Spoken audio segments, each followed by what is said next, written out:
Javier Milei, le miracle argentin. On va pouvoir parler de tout ça parce que on a bien suivi ce qui se passait sur Twitter, sur Reddit. On nous a expliqué que les libertariens avaient raison depuis le début. On est rentré dans le train Kasbarian avec la hype de Kasbarian et là, on veut voir les résultats de Javier Milei. Vous allez voir, l'argent ruisselle en Argentine et c'est incroyable. On va parler de tout ça avec Chris. Chris, comment ça va? Ça va, je suis assez d'accord. Moi, j'ai envie de tout arrêter, la pas du team, le communisme, tout ça. J'ai envie de mettre tout mon argent sur le Milei français, David Lisnard, tellement je suis convaincu de comment il redresse un pays.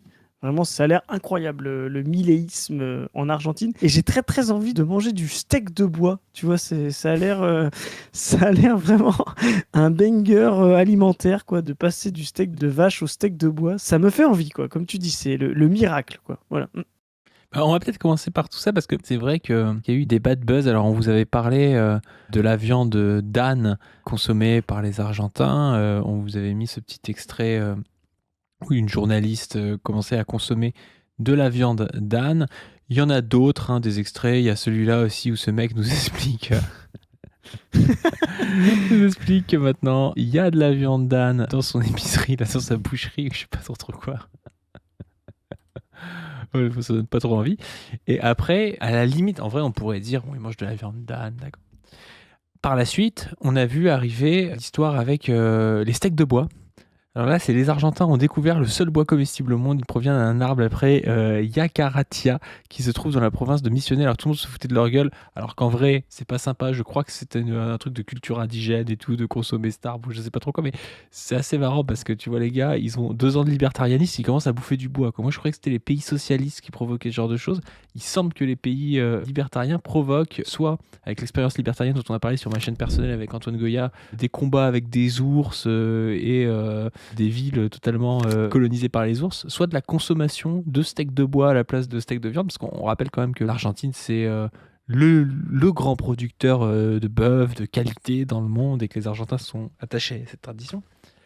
Et il y a un troisième type de consommation qui m'a fait dire que là, on devait vous en parler, c'est la consommation de viande de chat. Parce que la main invisible de Javier Milei ne s'est pas arrêtée là. Maintenant, il y a des documentaires en Argentine où ils disent dans le quartier de Güemes des Cordoba, les voisins dénoncent un massacre de chats. Des gens désespérés les chassent pour les manger. La prospérité apportée par Milei est déjà indéniable. Bientôt commenceront les barbecues d'insectes. Mais en vrai de vrai, bon, on dit ça en rigolant, mais c'est catastrophique dans un pays quand même pas un pays ultra pauvre ou quoi que ce soit. Enfin, c'est un pays qui a été désossé par le FMI et Javier Milei apparaît comme celui qui accélère et qui termine ce pays, quoi. Ce pays est finito maintenant. Ce pays a beaucoup subi depuis 2000, il a fait plusieurs fois banqueroute, ça, et il s'est restauré à un moment donné avec Kirchner, et puis il est retombé. C'est vraiment un territoire d'expérience néolibérale, c'est peut-être le nouveau Chili, tu vois, c'est peut-être le Chili des années post-néolibérales, tu vois, comme le Chili était un petit peu le territoire expérimental des économistes libéraux post-Fordisme, et notamment les Friedman, les Hayek, etc. Donc oui, il prend très très cher, comme tu dis, c'est comme si nous on buvait je sais pas, du vin de, tu es plus spécialiste que moi, mais c'est comme si tous les Français se mettaient à boire de l'hydromel ou du vin d'orange, tu vois, à la place du vin, parce que ça coûte moins cher à produire que du vin, tu vois. Enfin, c'est vraiment un pays historique de la viande, de l'assado et tout. Enfin, voilà. Et là, qu'ils se mettent à manger du cheval ou de l'âne même, voire du bois, c'est hyper révélateur du chat, tu vois. Enfin, je veux dire, nous, les expériences qu'on a dans la littérature, moi j'ai beaucoup lu ça, de gens qui mangent du chat ou du chien, c'était vraiment, tu sais, pendant l'occupation, quoi. C'est vraiment des récits de gens pendant l'occupation qui mangeaient du chat, du chien. C'est vraiment des récits de guerre, quoi, tu vois. Et là, en fait, ils sont dans une économie de guerre. Et ce que fait Milei est littéralement de mettre la population argentine sous une économie de pénurie, mais typique d'une économie de guerre ou d'une économie d'occupation. C'est extrêmement grave, quoi. Donc c'est bien, ça va nous permettre de repenser ce que c'est l'économie de vision marxiste, le secteur 1, le secteur 2. Le secteur 1 dans l'économie, Marx en parle à la fin du livre 1 du Capital et surtout dans le livre 2, c'est la grande industrie, les machines, etc. Tu vois, la production primaire qui va appeler. Voilà. Et ensuite, le secteur 2, c'est la production secondaire. Et en fait, cette production secondaire, c'est les biens de consommation, la viande, voilà, c'est ce que les individus consomment. C'est pas, on va dire, le secteur premier productif, voilà. Et donc, ce secteur 2 aujourd'hui est ultra comprimé, réduit par Milei pour pouvoir justement relancer, soi-disant, le secteur 1. Et en fait, le secteur 1, aujourd'hui, il est plus du tout alimenté pour l'économie argentine. Ce qui se passe, c'est qu'en fait, Milei fait une truc simple, c'est qu'il comprime le secteur 2 en tuant les reliquats qui restaient de l'État social. Il fait en sorte que tout le monde crève la dalle en Argentine. Donc, ce qu'il fait, c'est qu'il réoriente le secteur 1, qui reste de production de viande, etc., pour l'export. Et donc, il relance la machine, l'export à des coûts sûrement plus importants, parce que comment dire, à l'exportation, les consommateurs sont plus riches que les consommateurs argentins. Donc, il tue le secteur 2 pour privilégier le secteur 1 à l'exportation. Mais en fait, il fait de la fausse valeur, parce qu'en fait, il va fabriquer de la valeur et de la croissance, et sa croissance, elle est boostée comme ça. Elle est alimentée même par des prêts, parce qu'il faut quand même réorienter quand tu veux réorienter à l'export. Et en fait, il est en train de tuer son pays pour pouvoir privilégier les capitalistes argentins. Donc c'est clairement la destruction d'un pays et à terme, hein, vraiment la destruction de l'Argentine. Pourquoi ? Parce que une fois qu'il aura continué à exporter, en fait, le marché mondial va s'aligner et du coup, il va rentrer en concurrence avec le marché mondial et il ne pourra plus profiter de l'effet d'aubaine qu'il a créé au début. Donc vraiment, Milei est en train de tuer le peuple argentin en premier et il finira par détruire la nation argentine à la fin avec cette économie critique, quoi. Mais c'est intéressant ce que tu dis, parce que avec Milei, on a une compréhension assez facile, je trouve, des mécanismes économiques qui sont des fois cachés par de la gestion étatique, par j'en prends un endroit, j'enlève un autre endroit, parce que là, en fait, il est en train de faire les poches aux Argentins totalement. Ouais. Et si vous voulez, le libéralisme, je trouve, il apparaît très clairement, par exemple, dans ce qui se passe avec la viande. C'est pour ça qu'on rigole avec l'histoire de viande d'âne et tout ça, mais la réalité, c'est que c'est pas drôle du tout. La réalité, c'est qu'il y a des graphiques comme ça qui montrent l'évolution du prix de la viande bovine, et t'as des morceaux, en gros, selon les moins beaux morceaux, avant, ils coûtaient 1,5 $, tu vois, et puis les plus beaux, ils coûtaient en gros 2,5 ou 3 $ le kilo.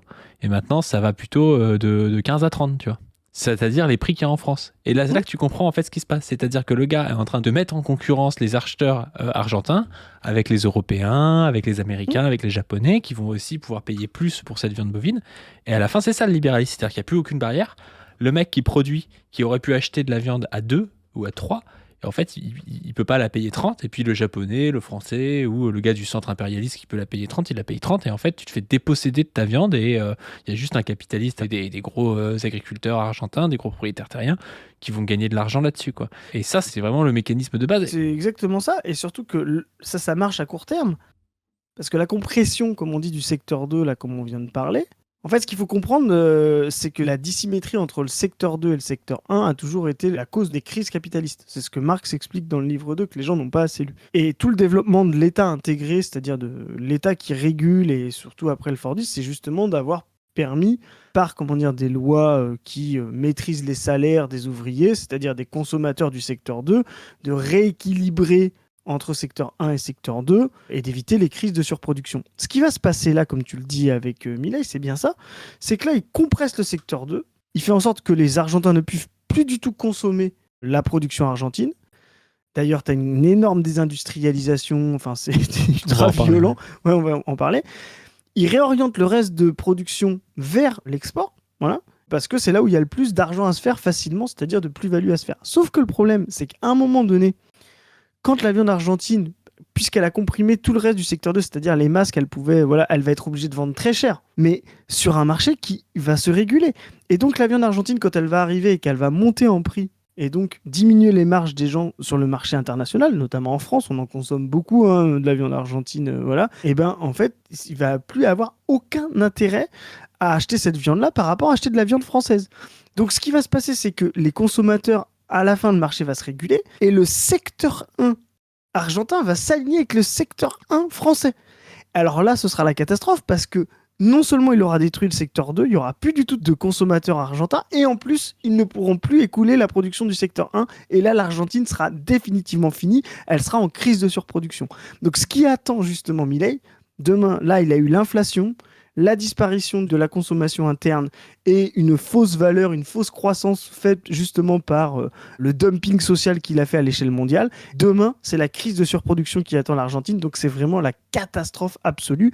Demain, la monnaie argentine va valoir moins que la monnaie turque il y a encore 5-6 ans, quand, je sais plus, 2 millions de livres turcs dans sa grande inflation, peut-être même le Zimbabwe, je crois que c'est les records d'inflation et de monnaie, tu vois, le Zimbabwe d'Harare, tu vois. À un moment donné, on va avoir une monnaie argentine qui va valoir 2 millions pour 1 euro ou 1 dollar. C'est exactement ça qui va se passer, quoi. Bah, ça dépend s'il injecte ou non de la monnaie dans le marché, quoi. S'il crée de la monnaie ou non. Mais- Il peut choisir de ne pas créer de monnaie aussi. De toute façon, il sera obligé d'en créer. Mais là, le truc, c'est qu'il n'aura pas le choix. C'est qu'en fait, comme il va surproduire et qu'il n'aura plus de débouchés, il sera obligé de dévaluer sa monnaie et d'en créer pour éviter la catastrophe. Et donc, ça fera une inflation catastrophique. Il n'aura pas le choix. Parce que là, pour l'instant, j'avais cru comprendre, et c'est ce dont se targuent les libertariens, qu'il a fait diminuer l'inflation. Alors, il a fait diminuer l'inflation. En fait, il est arrivé, il a fait augmenter l'inflation. Elle est passée genre à 230% par an. L'inflation Puis là, des elle prix. est redescendue à 30% par an. Mais je voulais revenir sur ce mécanisme avec toi parce que c'est un mécanisme de fausse stabilisation parce qu'en fait, c'est tellement haut et les gens peuvent tellement pas acheter que ça peut pas tellement monter plus, quoi. Attention à ne pas confondre avec l'inflation monétaire et l'inflation des prix. Ce qu'il a créé, lui, c'est l'inflation des prix. C'est-à-dire qu'en fait, en réorientant vers un marché export qui a plus de monnaie, il a fait monter les prix des denrées. Mais il n'a pas fait, créer de l'inflation monétaire. C'est-à-dire qu'il n'a pas émis de la monnaie qui fait que la monnaie se déprécie. Les mécanismes d'inflation, on confond souvent les deux. C'est-à-dire, alors après, les deux sont corrélés, hein.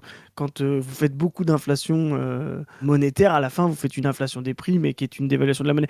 Mais là, c'est juste un effet d'inflation des prix. Par exemple, tu vois, il y a eu une énorme inflation des prix dans les années, les années récentes, là, les années 2020, 2022, avec la crise du Covid, puis ensuite la crise ukrainienne.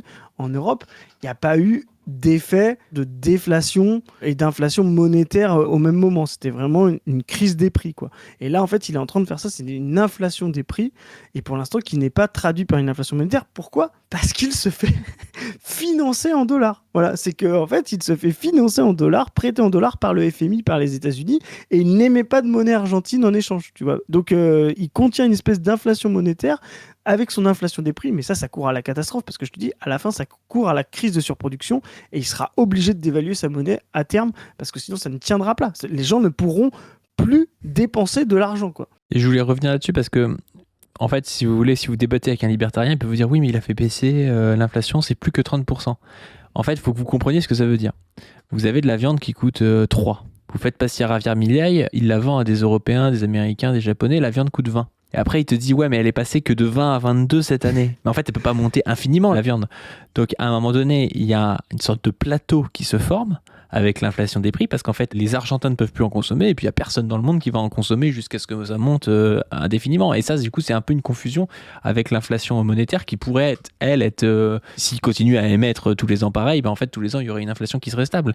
Mais là, comme c'est pas le cas aujourd'hui, il y a une inflation qui va se stabiliser à des prix où de toute façon les gens ne peuvent pas consommer dans son pays, quoi. Donc c'est de toute façon catastrophique. C'est comme si demain on vous disait le pass Navigo, en fait maintenant il coûte 10 000 euros par mois. Donc la première année ça fait une inflation des prix de ouf, tu vois. Puis l'an d'après en fait personne l'achète, donc il va pas augmenter à plus de 10 000 euros. On te dit bah regardez, il y a plus d'inflation sur le pass Navigo. Bah super, mais en fait personne l'achète, ouais. Donc on s'en fout, tu vois, qu'il n'y ait plus d'inflation. Personne ne peut l'acheter. Et là c'est ce qui se passe en fait en Argentine. Et c'est ce qui se passe en Argentine, c'est ce qui se passe aussi à moindre échelle en Europe et dans le centre impérialisme, hein. On en a parlé, nous, dans des capsules. J'étais même à l'époque en waveform, je sais pas si tu te rappelles, mais Si. effectivement, on en a parlé, de montrer que l'inflation des prix, qui peut être décorrélée de l'inflation monétaire, et c'est souvent quand on a des chocs d'approvisionnement, typiquement, tiens, là, le prix du pétrole, là, pour le coup, c'est une inflation de prix sans être une inflation monétaire, quoi. À terme, si les salaires et le pouvoir d'achat ne rattrapent pas l'effet des prix, eh ben ça comprime la demande. Pourquoi ? Parce que les gens, en fait, si vous faites passer le chariot de 100 à 120 et que les gens ils gagnaient 100, dépensaient 100, ensuite ils gagnent 100, mais ce qu'ils dépensaient avant valent 120. Donc, de fait, ils sont obligés d'acheter que l'équivalent de 80 d'avant, et donc ça comprime la demande, comme tu viens de l'expliquer, et donc on produit moins, et on crée effectivement une crise de surproduction. Pourquoi ? Parce qu'en fait, avant que les signaux de baisse de demande arrivent, les gens continuent de produire, de stocker, de produire, etc. Et c'est ce qu'on arrive à une crise de surproduction. Et là, en Argentine, ils vont se trouver face à une crise de surproduction. Pour l'instant, elle n'existe pas parce qu'ils arrivent à trouver des débouchés à l'export. Mais vous verrez que, vu les prix qu'ils pratiquent pour pouvoir maintenir leur fausse croissance, à la fin, même la viande argentine consommée en France ne va plus être intéressante, quoi. Moi, j'ai envie de dire même, boycotter toute viande argentine et lait argentin si vous êtes communiste en France, pour pouvoir faire en sorte que les politiques de Milei échouent et qu'ils puissent se faire dégager par un mouvement social. Hein. C'est vraiment le boycott des produits argentins devient une nécessité communiste en France. Hein. Après un bon steak de bois, là, quand même, ça va peut-être s'en passer. Hein. C'est sûr. Ou une lasagne d'âne. On va voir un tweet de Manuel Bompard par rapport à ça qui nous dit: le bilan économique de Javier Milei est une catastrophe. Chute de 9% de la production industrielle en un an. Baisse de 10% des salaires. Économie sous perfusion du FMI et des États-Unis. Scandale de corruption. Voilà le modèle que ces adorateurs français veulent importer. Et ici, c'est un article qui dit...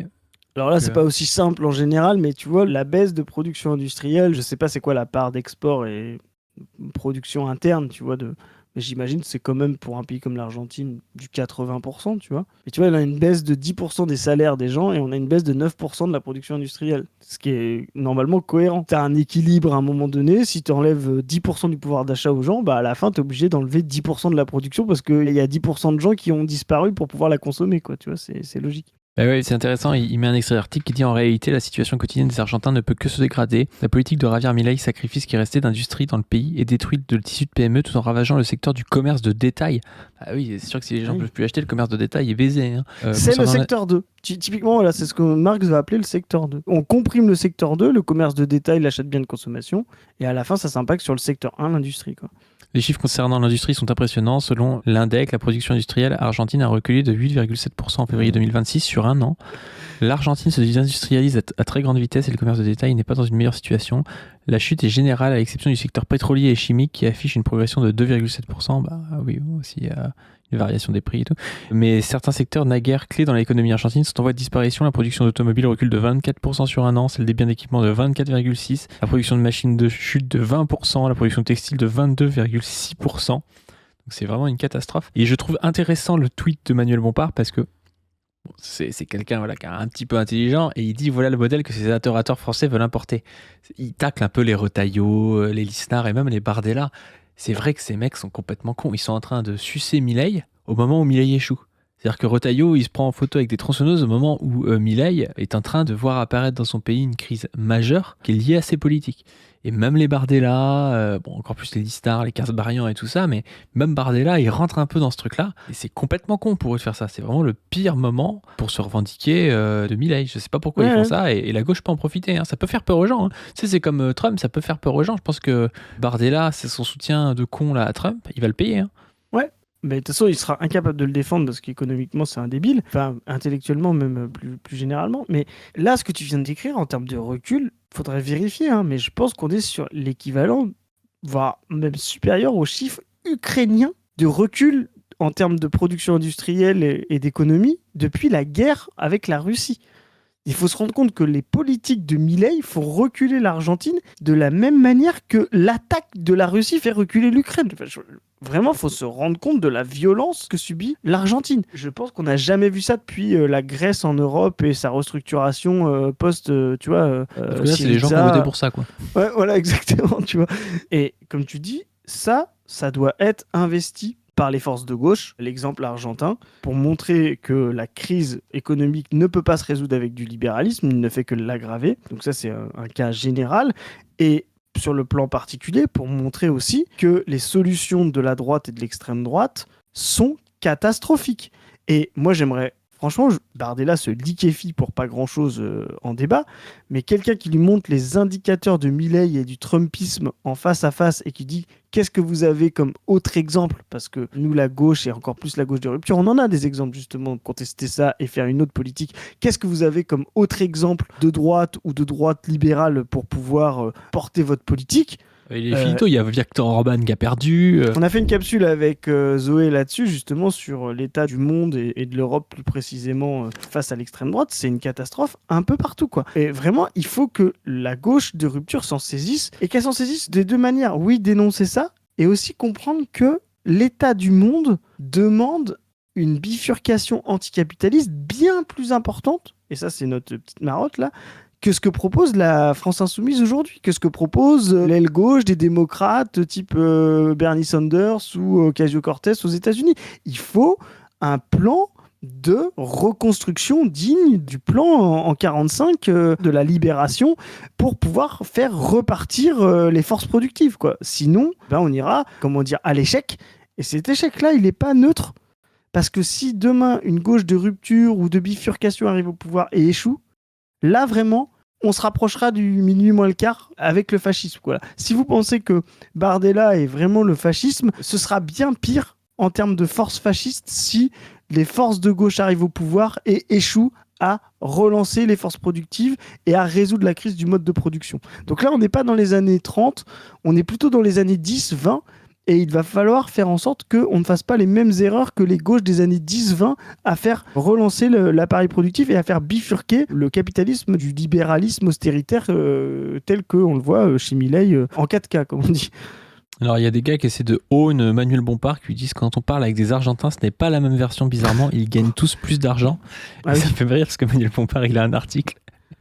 Il envoie et l'article, il titre plus de la moitié des ménages argentins se sont endettés au cours des 6 derniers mois pour couvrir leurs dépenses essentielles telles que l'alimentation. Et le mec te dit quand on parle aux Argentins et tout, oui, si tu parles à tes potes descendants de nazis, propriétaires terriens, je sais pas quoi, oui, d'accord, tu vois. Mais tu te rends compte quand tu t'endettes pour manger. Je Ah veux ouais, dire, c'est la folie, hein. ça c'est vraiment, tu vois, genre le niveau d'endettement des ménages, et en Occident c'était le cas, hein, parce qu'il y a une baisse tendancielle du taux de profit, donc on est obligé de compenser par du capital fictif, hein, tout ça c'est des mécanismes marxistes basiques, et donc de l'emprunt. Mais vous voyez, aujourd'hui vous êtes endetté pour d'abord historiquement votre maison, ça c'était classique, et puis ensuite votre voiture, ce qui n'était pas le cas de vos grands-parents. Et puis maintenant, vous êtes endetté pour votre télé ou votre frigo, ce qui n'était pas le cas de vos parents. Et maintenant, vous êtes dans un nouveau cycle, vous allez être endetté pour aller faire les courses de la semaine. Vous voyez, c'est ça l'Argentine, quoi. Donc vraiment, c'est... Ça peut être aussi le début d'un néofascisme, parce que quand t'es endetté, t'es baisé, tu vois, t'es bien obligé de rembourser le prêt, d'aller travailler, on peut te mettre les conditions que le patron veut, enfin voilà. Ah bah, clairement. Un article, Milei is struggling with the economy and losing popularity. Un article d'El País qui nous explique qu'il y a de plus en plus de chômage, de plus en plus d'inflation. Donc en traduction, ça fait le Premier ministre Argentin Milei est confronté à des difficultés économiques et perd en popularité. L'inflation persistante, la hausse du chômage, les affaires de corruption dressent le tableau le plus sombre de l'image publique du président. Dans le scénario construit par les statistiques officielles promues par le gouvernement, l'Argentine de Javier Milei apparaît comme un monde idyllique, la pauvreté recule à son plus bas niveau depuis 7 ans, l'activité économique atteint des sommets historiques et l'équilibre budgétaire est maintenu. Pourtant, de plus en plus de personnes affirment que leur situation actuelle ne correspond pas au succès mis en avant par le président d'extrême droite, un décalage souligné non seulement par ses détracteurs, mais aussi par des figures de l'orthodoxie économique pourtant alignées sur sa politique. Les chiffres officiels sont-ils faux ? Non, ce sont des moyennes qui ne rendent pas compte de la réalité socio-économique inégalitaire et fragmentaire. Bah oui, c'est sûr que si tu fais gagner de l'argent aux milliardaires, la moyenne elle augmente, mais les autres, s'ils perdent de l'argent, ils peuvent pas bouffer, tu vois. Enfin... Demain, on trouve un débouché pour la France, je sais pas, que toute sa production industrielle part chez des milliardaires, je sais pas, indiens, tu vois, et que du coup, le secteur de français peut être complètement comprimé, voire détruit. Bah, vous allez voir que les chiffres de la croissance française vont être énormes. Ça fera quand même qu'il y a 50 millions de gens qui vont crever la dalle. Tu vois, c'est vraiment c'est ridicule. Faut rien comprendre à l'économie que regarder la croissance du PIB simple pour pouvoir comprendre ce qui se passe dans un pays, quoi. Enfin, faut être crétin, quoi. Il coexiste aussi d'autres données, elles aussi officielles, comme la hausse du chômage ou l'accélération de l'inflation, dont la maîtrise avait été le principal succès de Milei et qui se maintient désormais au-dessus de 3% par mois. Mais on va faire un peu de philosophie là. En fait, c'est marrant parce que chacun avance des petites parcelles de chiffres qui vont dans son sens à lui, mais en fait, il faut regarder la totalité de la dynamique. C'est ça le marxisme. Oui, si tu prends juste, je sais pas, le PIB ou les chiffres de l'export ou je sais pas quoi, tu peux le voir monter. Mais si tu le vois monter, que tu vois que de l'autre côté ça se casse la gueule, tu vois que l'inflation stagne, tu comprends que l'inflation stagne parce que les gens peuvent plus consommer, c'est ça en fait la totalité de la société argentine. Et qui nous fait dire que sa politique est un échec, malgré le fait que lui, il peut faire du cherry picking et prendre quelques indicateurs qui paraissent aller dans son sens, quoi. Faut pas se faire piéger par ça. Bah, déjà, on a inventé justement à un moment donné dans dans ce qu'on appelle la comptabilité nationale, donc tous ces indicateurs de PIB, etc., le PIB par habitant. Justement, pour pouvoir voir si au moins ça a été corrélé justement avec le développement du pays. Tu veux savoir quelles sont les croissances de PIB les plus importantes sur ces dernières années? Le Vietnam?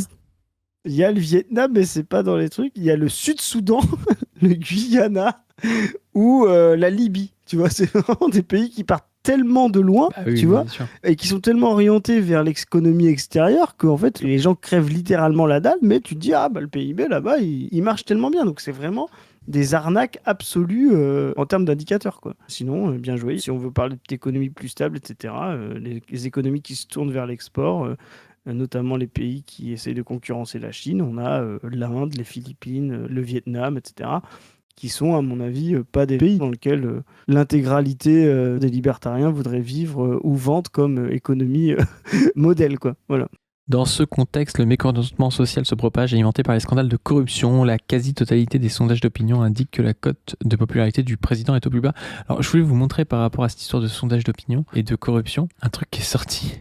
En gros, Milei, il a nommé comme chef du programme nucléaire un mec de 23 ans qui était juste un tweetos libertarien pro-Milei. Et du coup, ça fait un bad buzz de fou. Et c'est typiquement le genre de truc où quand tu commences à manger de la viande d'âne et des steaks de bois et que tu vois ça, tu te poses la question sur ton vote pour Milei, quoi. Donc là, ça dit Ezequiel Acuna, un jeune de 23 ans connu sur les réseaux sociaux pour son militantisme libertarien, a été nommé sous-directeur de la responsabilité sociale des entreprises Nucleo Electrica Argentina, l'entreprise étatique qui gère les centrales nucléaires. Cette nomination a suscité la polémique en raison de son absence d'expérience dans le secteur nucléaire. De plus, il percevra un salaire dépassant les 13 millions de pesos par mois. C'est un peu comme Kasbarian et comme Lisnard, c'est des mecs qui aiment bien l'argent public pour des libertariens, c'est quand même étonnant. Acuna est connu sous le réseau social X sous le nom de El Pasante et a participé activement au militantisme en faveur de Javier Milei. Sa trajectoire au sein de l'État a débuté en décembre 2023 lorsqu'il était entré comme conseiller à la Chambre des députés dans le bloc de la Libertad Avanza. Par la suite, il a travaillé à la radio et à la télévision argentine où il était lié à la gestion des réseaux. Concernant sa formation, il a terminé ses études secondaires en 2020, a entamé les études de sciences politiques qu'il a ensuite abandonnées et est actuellement en études de droit. Et le mec, c'est le mieux, c'est que c'est surtout la tête du gars. Le gars a cette tête-là, quoi. C'est-à-dire qu'on te met ce gars-là à la tête des centrales nucléaires de ton pays alors qu'il y connaît rien juste parce que c'est un tweetos, quoi. On est dans la folie. Là, on est dans, je t'ai dit, on est dans la chute de l'Empire romain. Là, on est, tu sais, genre quand Caligula mettait son cheval en sénateur ou tu vois en ministre, quoi. Enfin, c'est à la fin, ils vont manger du steak de ce gars-là, quoi. C'est juste, c'est ça qui va se passer, quoi. Je veux dire, ça va mal finir. Vraiment, ça va mal finir. C'est pas possible, quoi. C'est incroyable, quoi. Non, en vrai, tu écris une fiction en racontant ça. Je veux Il y a dire, tout le monde qui dit mais c'est un mème ou pas, tu sais, dans les non, commentaires. mais oui, On croirait un mème, le gars, tu sais. c'est incroyable. Vraiment, c'est incroyable. Juste, vous pourrez lire cet article d'El País. Je voulais juste vous montrer la fin parce que c'est assez intéressant. À tout cela, s'est ajouté le mois dernier une série de scandales de corruption qui ont ébranlé le gouvernement, comme l'implication du président dans l'escroquerie présumée liée à la crypto-monnaie Libra. Ça, c'est un truc vraiment assez classique des libertariens. Genre Trump, il a fait un peu la même, il a des cryptos, un peu scam. Il y avait Nayib Bukele qui s'était mis à acheter massivement du bitcoin avec l'argent de l'État salvadorien. Et puis il y a Javier Milei qui était impliqué dans cette escroquerie. L'enquête judiciaire sur l'enrichissement illicite possible du chef de cabinet Manuel Adorni, entre autres affaires. Il y a aussi l'histoire de Baron Trump, tu sais, le fils de Trump qui arrête pas de parier avec des délits d'initié sur décision que prend son père 20 minutes pour gagner de l'argent. Milei est arrivé au pouvoir en affirmant qu'une réforme économique était nécessaire, une réforme qui ne serait pas facile, mais il a promis que des solutions arriveraient bientôt et en attendant a offert une réforme politique en guise de compensation. La fin de l'élite et de ses privilèges, explique le politologue Romero. Aujourd'hui, ces solutions tardent à venir, les espoirs s'amenuisent et les informations sur de possibles actes de corruption impliquant des figures clés du gouvernement affluent. C'est une combinaison plutôt complexe qui pourrait facilement ternir l'image publique de Milei. Non, mais c'est quelque chose qui est clé, hein, c'est qu'à la fin, ces gens-là sont tellement incapables face aux problèmes que le pays subit que le seul truc qu'ils peuvent faire, c'est faire un petit billet, une escroquerie en faisant semblant, quoi. C'est littéralement des arnaqueurs. Donc quand vous êtes face à des Milei et des Trump, vous êtes face à des bonimenteurs, des arnaqueurs. Tu sais, c'est Madoff, quoi. Tu vois, c'est avant la crise profonde des subprimes, il y a eu l'affaire Madoff, c'est-à-dire l'incarnation d'un arnaqueur. Mais tout ça, en fait, c'est un système qui est en train d'exploser. Et à la fin, il y a des petits arnaqueurs, voilà. Et là, c'est des arnaqueurs à grande échelle, les Milei et Trump, qui vont profiter de la crise. Enfin, c'est vraiment... je dis, ils sont capables de mettre la date de leur mort sur Polymarket et de l'organiser pour pouvoir faire un billet de 300 000 $, tu vois. Enfin, je veux dire, c'est des types qui sont complètement cinglés, quoi. Enfin, ce qui est marrant, c'est qu'à la fin, arrêter. Au début, l'accumulation privilégiée du capital par la bourgeoisie se fait par le rapt, par le vol. Et à la fin, tu vois très bien, quand ils sont en crise, c'est la même chose qui revient. C'est vraiment des mecs, tu fais pas la différence entre des mafieux, en fait, et des bourgeois à la fin, quoi. Et c'est vraiment intéressant à voir parce que Ils se cachent derrière, tu sais, le fait qu'il y aurait une méritocratie, le fait qu'ils gagneraient de l'argent de manière un peu par leur utilité sociale, tu vois. Mais tu vois, dès qu'il y a la crise, en fait, ils gagnent de l'argent parce qu'il y a un enjeu de pouvoir, qu'ils ont pris le pouvoir et qu'ils t'imposent le fait de donner de l'argent. Bah, au départ, si tu veux, le capital primitif, c'est qu'ils viennent chez toi, ils te prennent tout ce que tu as, d'accord? Et puis à la fin, quand ils sont en crise, ils te disent ok, je te le rends, mais à tant de pourcents d'intérêt. C'est comme ça qu'ils font, quoi. C'est d'abord ils te volent et après ils te fabriquent du capital fictif, quoi. C'est ce qui crée les crises, quoi. Alors, on continue un peu notre tour d'actu d'Argentine. On a cette actu multinationale ferme des usines en Argentine et transfère la production industrielle au Brésil. Whirlpool qui transfère du coup plusieurs de ses marques qu'elle contrôle comme Brastemp et Consul et qui les transfère au Brésil. Et tout ça, ça va avec le fait que ceux qui se portent bien en Amérique du Sud, en réalité, c'est plutôt les pays qui sont tenus par la gauche. Alors là, du coup, il y a un transfert au Brésil chez Lula. Lula Exactement. qui s'est vachement recentré, mais qui reste quand même plutôt le centre-gauche que la droite.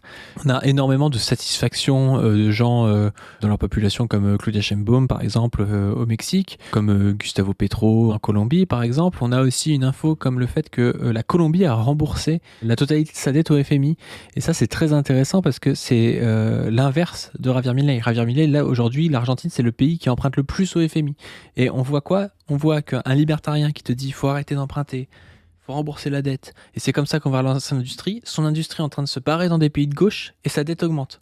Donc au bout d'un moment, il faut se remettre en question parce que là, il y a un problème, quoi. Si tu reviens sur le graphique précédent, c'est super intéressant parce que là, ça parle de la classe moyenne, classe média, tu vois. Donc, justement, la satisfaction et la croissance de la classe moyenne dans les pays d'Amérique centrale ou d'Amérique du Sud. Normalement, la politique des libertariens, c'est littéralement ça. C'est de favoriser le développement et donc l'apparition de la classe moyenne. C'est ça, normalement, l'indicateur global de vos politiques. Et ben, vous voyez que les pays les plus anti-impérialistes et, on va dire, orientés vers leur population, ce sont les pays de gauche. Pourquoi?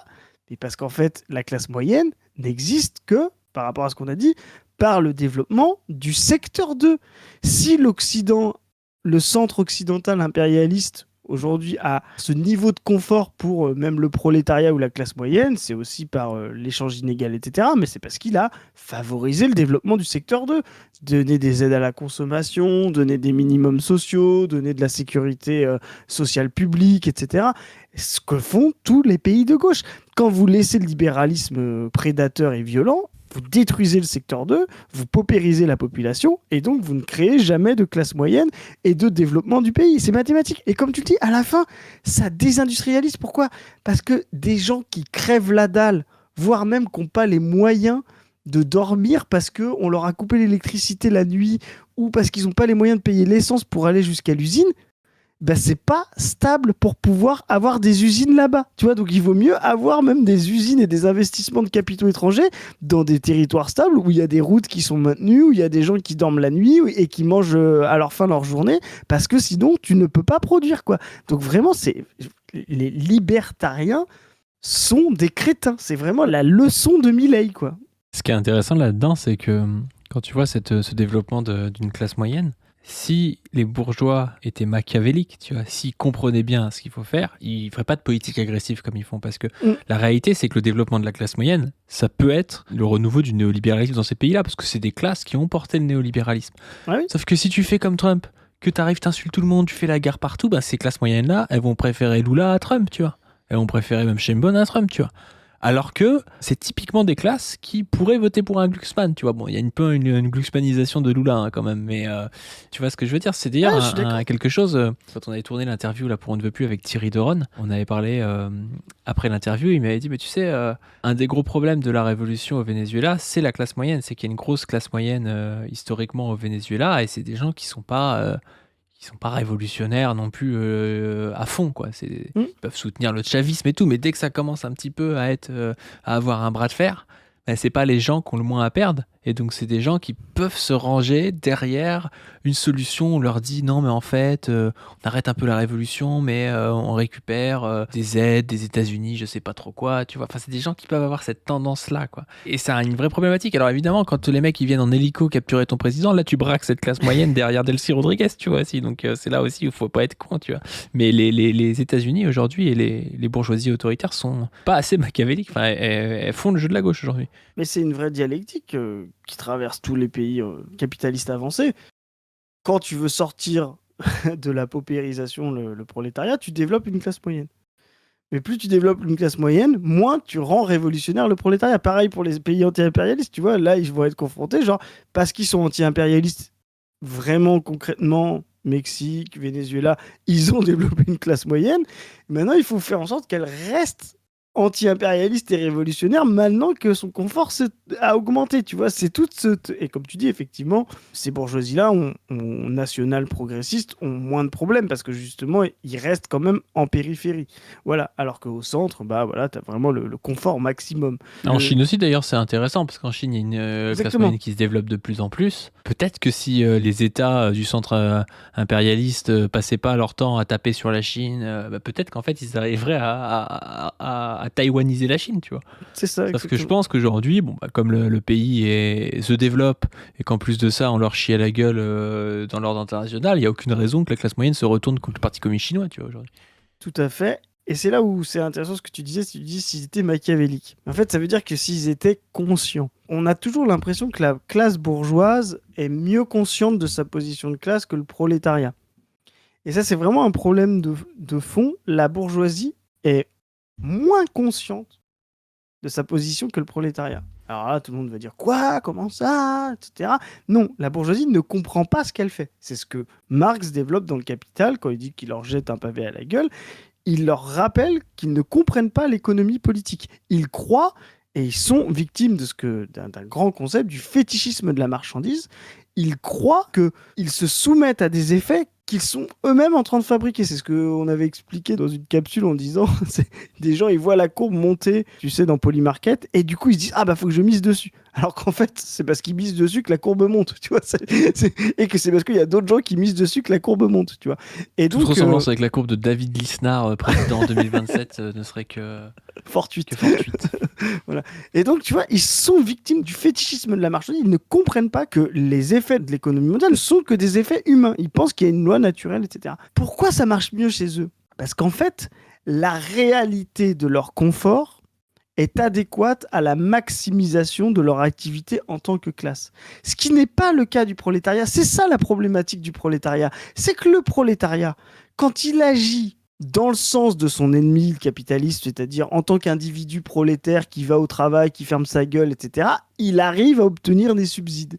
Dès qu'il rentre dans un conflit de classe, c'est-à-dire qu'il passe de son sujet individuel à son sujet collectif, il va peut-être perdre de son confort à cause des luttes syndicales, etc. Donc l'activité du sujet collectif pour soi du prolétariat peut rentrer en contradiction avec l'activité individuelle des membres de ce sujet collectif. Alors que pour la bourgeoisie, et c'est ce que vous avez bien expliqué avec Zoé dans la capsule sur les petits bourgeois, alors que pour l'activité des petits bourgeois et des bourgeois, des gens qui détiennent des moyens de production, quand vous passez chaque minute, chaque heure de votre vie sur votre compte de résultats, il n'y a aucune raison que ça rentre en contradiction avec votre confort. Vous voyez, chaque heure est profitable quand vous êtes détenteur de vos moyens de production. C'est une heure de plus. C'est pour ça qu'on dit le temps, c'est de l'argent quand on est bourgeois. Voilà, chaque heure de plus où vous vendez, où vous faites les comptes, où vous achetez à moins cher, etc. Chaque heure est profitable. Donc en fait, il n'y a pas besoin d'être conscient pour être un bon bourgeois. Alors qu'il y a besoin d'être conscient pour être un bon prolétaire révolutionnaire. C'est pour ça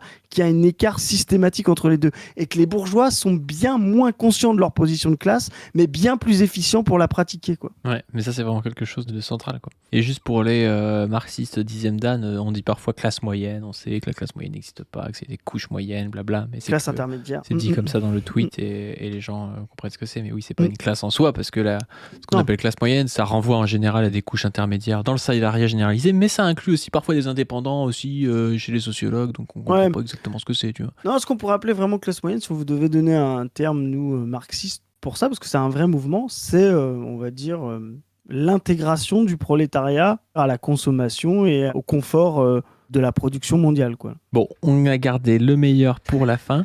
Imaginez, vous êtes dans un pays. La viande a fait x10. Vous finissez par vous dire, j'ai peut-être buté le chat du voisin, il a l'air un peu dodu et tout pour vous faire un barbecue. Alors, a priori d'ailleurs, au récit de l'occupation, le chat c'est pas terrible. Ça ressemble à du lapin mais en plus farineux. Tu vois, déjà le lapin, il paraît que le mieux c'est de manger des petits chiens, genre teckel ou quelque chose comme ça. Il paraît que c'est plus fin. Voilà. Conseil aux N'appliquez Argentins. pas ce conseil chez vous, hein, ça doit être fait par des professionnels normalement. C'est ça. Donc votre pays va très mal. Et qu'est-ce que fait votre président pendant ce temps-là? Est-ce qu'il est au boulot? Est-ce qu'il fait un peu François Ruffin? Il va dans les usines, il aide un petit peu à la production nationale? Ou est-ce qu'il est devant Benjamin Netanyahou, à faire le pitre pour le faire rigoler? Vous allez voir, cet extrait est incroyable. Il n'y a pas de possibilité.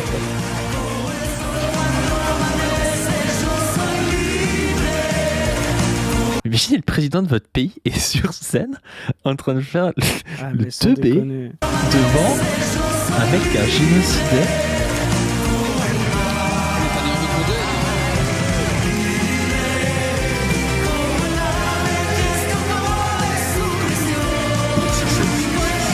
C'est n'importe quoi.